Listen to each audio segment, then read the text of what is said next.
तर मी अन्विका आज चंपाषष्ठीच्या मुहूर्तावर मी आज माझ्या डेली व्लॉगिंगची सुरुवात केलेली आहे आणि आज माझा हा पहिला व्लॉग आहे। सकाळची सुरुवात एकदम सुंदर होती। डेलियाला भरपूर फुलं आले होते आणि आज 2 कृष्णकमळ सुद्धा आले होते, त्यामुळे एकदम प्रसन्न दिवस होता।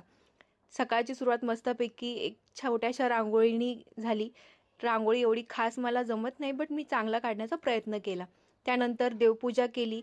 देवपूजा झाल्यानंतर आज होता चंपाषष्ठीचा दिवस, तर सगळे खंडोबाच्या आवडीचे पदार्थ करून नैवेद्य दाखवायचा होता। सो मी झटपट आवरून रेडी झाले आणि आज कुळधर्म असतो। खंडोबाचं जे नवरात्र आहे त्याची आज समाप्ती होती। सो आज कुळधर्माचा स्वयंपाक करायचा होता, त्यामुळे साडी नेसून मी छान रेडी झाले आणि सुरुवात केली पुरणावरून।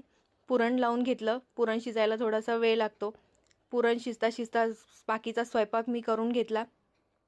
स्वयंपाक झाल्यानंतर नैवेद्य वगैरे आरती वगैरे सगळं होतं, पूजा झालेली होती। पुरणाची पोळी वगैरे आज बऱ्यापैकी खंडोबाचे आवडीचे सगळे पदार्थ मी बनवलेले होते। तुम्ही बघू शकता, भरीत रोडगा, कांद्याची पात जी आहेत ते त्याचं भजे, भरलेल्या वांग्याची भाजी, कांदा आणि वांग हे स्पेशली आज बनवलं जातं। पुरणपोळी, भाकरी, वरण भात, कोशिंबीर चटणी, जेवढे खंडोबाच्या आवडीचे पदार्थ आहेत ते मी बनवण्याचा प्रयत्न करून त्याचा नैवेद्य दाखवला।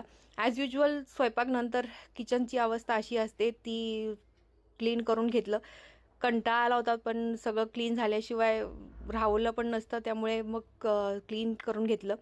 आणि सगळ्यात आवडीचा तो क्षण पुरणपोळीचं जेवण झाल्यानंतर छान अंधार करून झोपणं। त्याच्यानंतर आम्ही गेलो खंडोबाच्या मंदिरात, छान दर्शन घेतलं आणि सुंदर असा दिवस माझा आजचा होता।